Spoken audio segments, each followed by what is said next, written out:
Hello students, welcome back. Today I have come to you with a very interesting chapter and it's called A Crow in the House यानी कि एक कौवा जो कि घर में आ गया है. So let's begin. The young crow had fallen from its nest and was fluttering about on the road in danger of being crushed by a cart or a tonga or seized by a cat. When I picked it up and brought it home. तो एक बार की बात है, एक बहुत young crow, एक छोटा सा कौवा जो कि अपने नेस्ट से गिर गया. वो अपने नेस्ट से गिर चुका है और वो फड़फड़ा रहा है, फ्लटर कर रहा है रोड पे.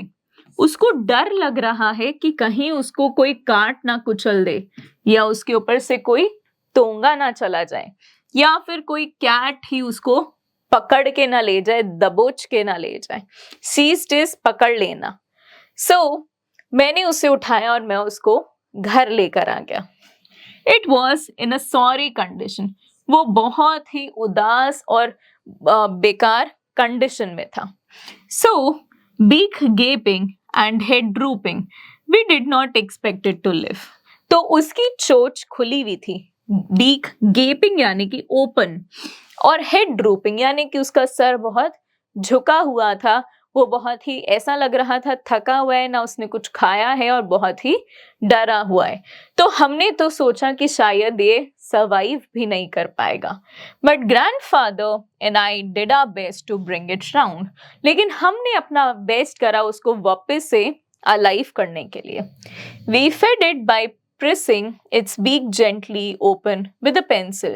और हमने उसको खिलाने की कोशिश करी, उसकी थोड़ी सी बीक को प्रेस करके ओपन करने के लिए. आपने देखा होगा स्टूडेंट, छोटे बच्चे जब खाने के लिए मना करते हैं तो उनकी मदर भी उनके चीक्स को प्रेस करके उनका मुंह खोलने की कोशिश करती हैं. तो वैसे ही उन्होंने प्रेसिंग की यानी कि उसके बीक को खोलने की कोशिश की प्यार से, पेंसिल से. Pushing in a little bread and milk. तो वो उसको खिलाने की कोशिश करते हैं थोड़ा सा ब्रेड और milk. And then removing the pencil to allow it to swallow. यानी कि वो उसकी एक पेंसिल रख देते थे उसकी बीक में ताकि वो बीक क्लोज नहीं करे और उसको साथ के साथ ब्रेड और मिल्क देते थे और फिर पेंसिल रिमूव करते थे ताकि वो खा ले. We varied this diet with occasional doses of grandfather's homemade plum wine, and as a result, the young crow was soon on the road of recovery. तो अब हम अलग अलग चीजें उसको खिलाने लग गए समझने के लिए कि उसको किस चीज को खाना पसंद है. और उन्होंने अपनी होममेड प्लम वाइन भी बनाई जो हमने उसको पिलाई और धीरे धीरे हमने देखा कि उस क्रो की हेल्थ बेटर हो रही थी. He was offered his freedom, but he did not take it. हमने तो उसे आजाद छोड़ा उड़ने के लिए, कहीं पर भी जाने के लिए, लेकिन वो ही उड़ के जाना नहीं चाहता था. Instead, he made himself at home in the house. यानी कि उसने इस घर को ही अपना घर मान लिया था. किसने? उस क्रो ने. So grandmother, Aunt Mabel, and even some grandfather's pets objected. But there was no way of getting rid of the bird. तो हमारी जो दादी थी उन्होंने भी मना करा और हमारे घर में जो और पेट्स थे उन्होंने भी ऑब्जेक्ट करा कि हमारे घर में क्रो नहीं होना चाहिए. लेकिन हम उस क्रो से कैसे ही छुटकारा पाते, यानी कि getting rid of the bird, उससे छुटकारा पाना आसान नहीं था. He took over the administration of the house. और उसने तो घर पे ऐसा समझो राज करना शुरू कर दिया.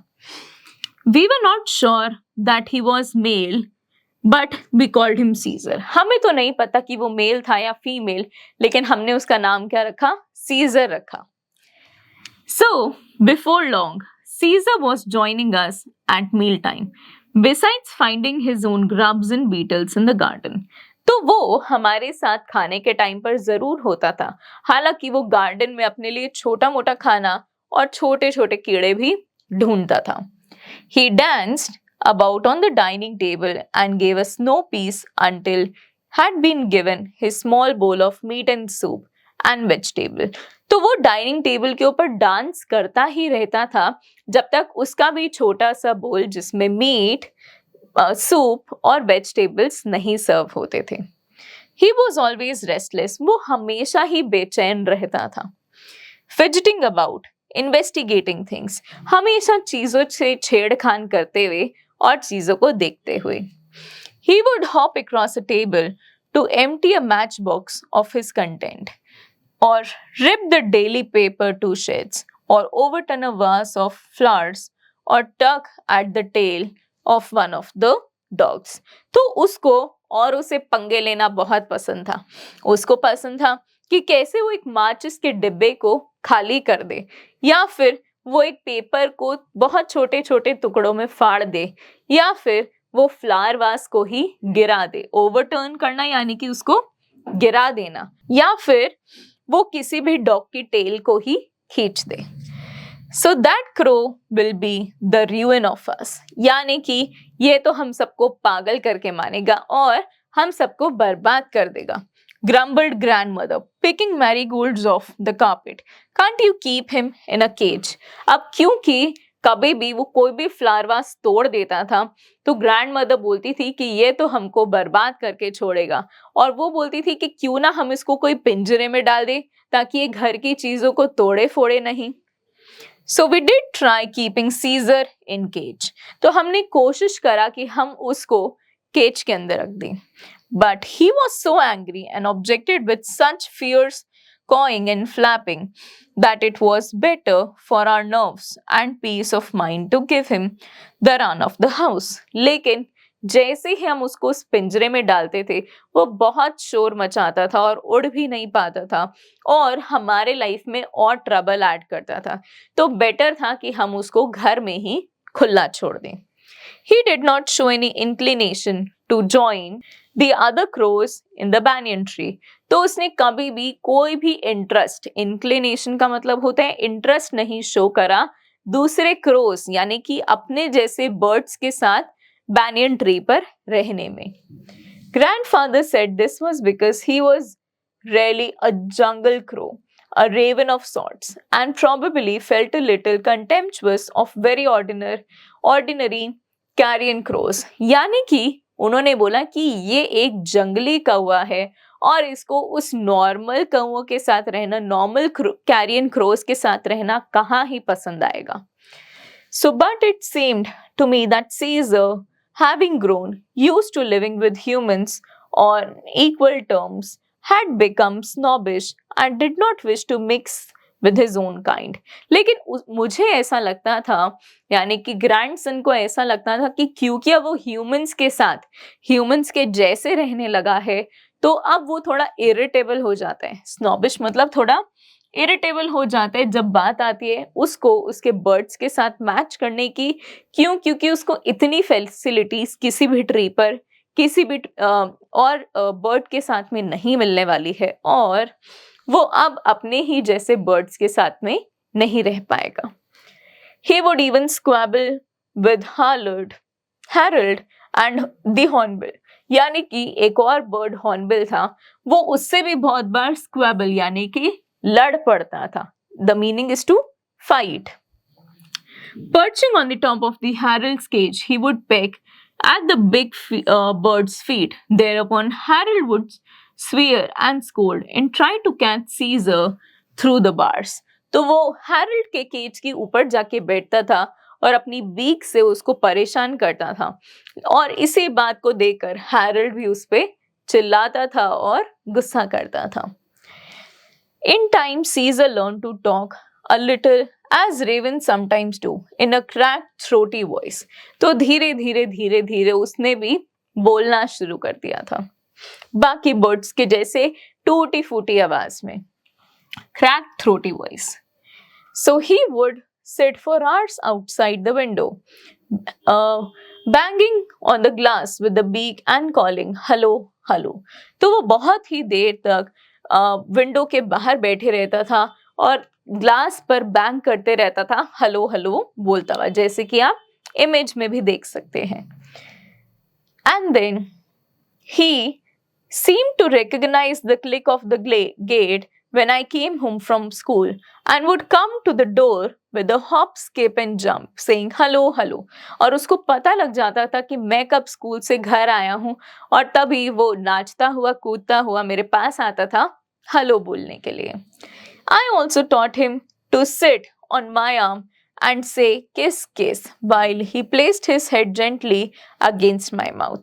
तो मैंने उसको ये भी सिखाया कि कैसे आप मेरे शोल्डर के पास में बैठो और बोलो किस किस. So, on one of Aunt Mabel's visit, Caesar alighted on her arm and crackled, "Kiss, kiss." Aunt Mabel was delighted and possibly flattered and leaned forward for a kiss. तो क्या होता है कि क्योंकि ग्रैंडसन ने उसको ये सिखाया था कि मेरे शोल्डर्स पे बैठ के आप मुझे किस किस करो, तो वैसे ही एक दिन जब उनकी ग्रैंड मदर आती है तो वो उनके ही शोल्डर पे बैठता है और उनको किस किस बोलता है. तो ये देखकर वो काफी खुश हो जाती है, थोड़ा इम्प्रेस भी हो जाती है और आगे बढ़ती है उसको किस देने के लिए. But Caesar's attention shifted to my aunt's gleaming spectacles and thrusting at them with its beak, he knocked them off. और इससे पहले वो उसे किस करती, उसकी नजर पड़ी उनके स्पेक्स पर और उसने तुरंत ही वो खींच ली अपनी बीक से.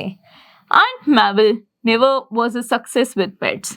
तो आंट मेबल की वैसे भी कभी भी पेट्स के साथ में नहीं बनी. पेट और pest. Grandmother insisted that Caesar was a pest. तो वो बोलती थी चाहे पेट हो चाहे पेस्ट हो, यानी कि कीड़े मकोड़े, तो ये जो सीजर क्रो है ना, ये तो कोई पेट भी नहीं, ये तो बिल्कुल पेट है, पेस्ट है. In spite of his engaging habits, तो बेशक वो कितना भी हमसे इंटरैक्ट कर ले, लेकिन फिर भी वो मुझे कीड़े मकोड़े जैसा ही लगता है. If he had restricted his activities to our house, it would not have been so bad. But he took to visiting neighboring houses and stealing pens and pencils, hair ribbons, combs, keys, shuttlecocks, toothbrushes and false teeth. तो अगर उसकी ये सब हरकतें हमारे घर तक ही रुकी रहती तो ये सही था, लेकिन अब वो उड़कर पड़ोसियों के घर में जाता है और ये सब चीजें भी चुरा चुरा कर वहां से लेकर आता है. He was specially fond of toothbrushes. उसको टूथब्रश तो बहुत ही पसंद थे उठाने. And made a collection of them on top of cupboard in my room. और उसने तो एक कलेक्शन भी बना ली थी मेरी अलमारी के ऊपर टूथब्रशेस की, जैसा कि आप यहाँ पर देख सकते हो. Most of the neighbors were represented in our house by toothbrush. और हमारे सब पड़ोसियों की निशानी टूथब्रश के फॉर्म में हमारे घर में थी. Toothbrush sales went up that year, so did grandmother's blood pressure. तो उस साल हमारे सोसाइटी की टूथब्रश की सेल बढ़ी और मेरी ग्रैंडमदर का ब्लड प्रेशर यानी कि बीपी भी. तो Caesar spied on children's going into the Banier's shop and often managed to snatch sweets from them as they came out. तो उसने नजर रखनी शुरू करी. Caesar spied यानी कि उसने नजर रखी बच्चों पर जब वो स्वीट शॉप के अंदर जाते थे और जैसे ही वो बाहर आते थे तो वो उनसे वो स्वीट्स छीन लेता था. Clothes pegs fascinated him. Neighbors would return from the bazaar. Clothes peg होते हैं जो हम चिटकनी यूज करते हैं उनको वहां पर रखने के लिए क्लोथ्स को, ताकि वो उड़े नहीं, उसको वो भी बहुत पसंद थे. फैसिनेटेड यानी कि उसको बहुत इंटरेस्टिंग लगते थे वो. So to find their washing lying in a mud and no sign of pegs. और जब भी पड़ोसी वापस अपने घर आते थे बाहर से तो वो देखते थे कि सारी उनकी चिटकनियां गई हुई हैं और उनके सारे धुले हुए कपड़े वापस मिट्टी में आ चुके हैं. These two found their way to top of my cupboard. और उसने वो सारे पेग्स भी मेरी ही अलमारी के ऊपर लाकर इकट्ठा करना शुरू करा. It was Caesar's gardening activities that finally led to disaster. और अब जो वो काम करने वाला था वो एक डिजास्टर था. He was helping himself to our neighbor's beans when a stick was flung at him. और अब वो मजे से हमारे पड़ोसी के गार्डन में बीन्स खा रहा था. As you can see, वो नेबर के बीन्स खा रहा था उसके गार्डन में कि उसकी तरफ एक स्टिक उड़ती हुई आई, breaking his leg. इस बार तो उसकी टांग ही टूट गई. I carried the unfortunate bird home, and grandfather and I washed and bandaged his leg as best we could. तो हमने उसके पैर पर थोड़ी बैंडेज लगाई और उसको ठीक करने की कोशिश की, बट इट वुड नॉट मेंड. इस बार तो उसका पैर ठीक ही नहीं होना था. So Caesar hung his head and no longer talked. तो वो बेचारे का तो मूड ही खराब हो गया और उसने कुछ भी उसके बाद में बात नहीं की. He grew weaker day by day, refusing to eat. और उसके बाद तो ऐसा कि उसकी तबीयत खराब होने लग गई और उसने कुछ खाना पीना भी बंद कर दिया. An occasional sip of grandmother's homemade wine was all that kept him going. तो अब उसको बस एक उनके हाथ की वाइन पसंद थी, तो बस उसी के भरोसे वो आगे अपनी लाइफ कंटिन्यू कर रहा था. One morning, I found him dead on the sofa, his leg stiff in the air. और एक दिन सुबह मैंने देखा कि उसकी सोफे के ऊपर ही डेथ हो चुकी थी और उसके पैर एकदम स्टिफ, एकदम रिजिड हवा में थे. Poor Caesar, his antisocial habits had led to an early end. क्योंकि वो लोगों से कभी घुल मिल नहीं पाया, क्योंकि उसने हमेशा सबको परेशान करा, इसलिए वो बेचारा बहुत जल्दी ही मर गया. I dug a shallow grave in the garden and buried him there, along with all the toothbrushes and clothes peg he had taken so much trouble to collect. तो अब वो क्या करते हैं, अपने ही गार्डन में एक बहुत बड़ी सी जगह खोदते हैं उसके लिए, एक शैलो, एक ज्यादा डीप नहीं, थोड़ी ऊपर ऊपर में एक ग्रेव खोदते हैं और उस क्रो को उन सब टूथब्रश और उन सब पेग्स के साथ वहां पे बरी कर देते हैं, जिसके लिए उस बेचारे ने अपनी जान ही दे दी. So this was our little chapter by Ruskin Bond. Now, these are the word meanings which I told you while studying.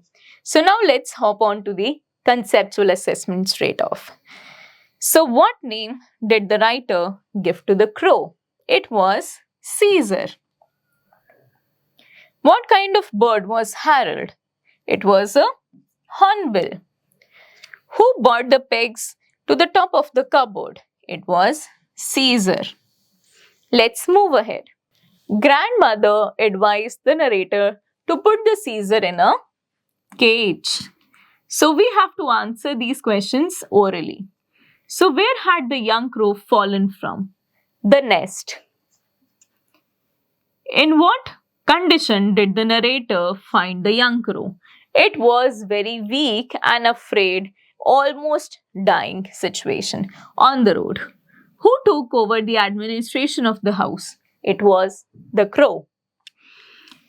Why did the grandmother advise the narrator to put the crow in a cage? Because it was always, bothering the other pets, right? By pulling the tail of the dog and also overturning the flower vase on the floor and also making other nuisance like tearing the paper and also many more. So which activity of Caesar one day delighted Aunt Mabel? When it sat on her shoulder and asked for a kiss. So you have to attempt these questions in detail in your book itself. Moving on, I have some grammar exercise for you. Let's see. So grandfather gave bread and milk to Caesar. In this sentence, bread and milk is a direct object. Caesar is the indirect object. A direct object is the person or a thing that directly receives the action of the verb. जहां पर direct ही verb आ जाता है, हम उसको direct object बोलते हैं. It answers the question what. What did grandfather give? Bread and milk. तो what का आंसर जो भी होता है वो हमारा direct object बन जाता है. An indirect object answers the question to whom or whom. For whom, कि किसके लिए ये सब हो रहा है. So grandfather gave bread and milk to whom? किसको दिया? Caesar को दिया. तो यहाँ पर Caesar हमारा क्या बनेगा? Indirect object. Note, the direct object is usually a thing, whereas indirect object एक person होता है. तो हमें आंसर करना है यहाँ पर what को और to whom या for whom को. So grandmother told me an interesting story. तो उन्होंने क्या सुनाया? उन्होंने सुनाया एक इंटरेस्टिंग स्टोरी. किसको सुनाई? ग्रैंडमदर को.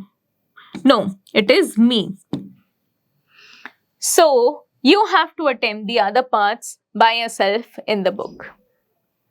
Let's move ahead and see the word power exercise, जहां पर आपको antonyms choose करने हैं इस बॉक्स में से और कुछ synonyms यानी कि same meaning words इस बॉक्स में से. Moving ahead, you have to see these competency based assessment like writing skills and puzzles. Moving on, last but not the least, you have to go through this creative activity of actually drawing a crow step by step and then speaking skills and value corner questions. So I hope that you understood this chapter pretty well and you are also going to save the lives of a animal which is almost on the verge of dying and take care of everyone around you. Till then, keep studying and revising. I'll see you in the next class with some more interesting topics. Bye bye.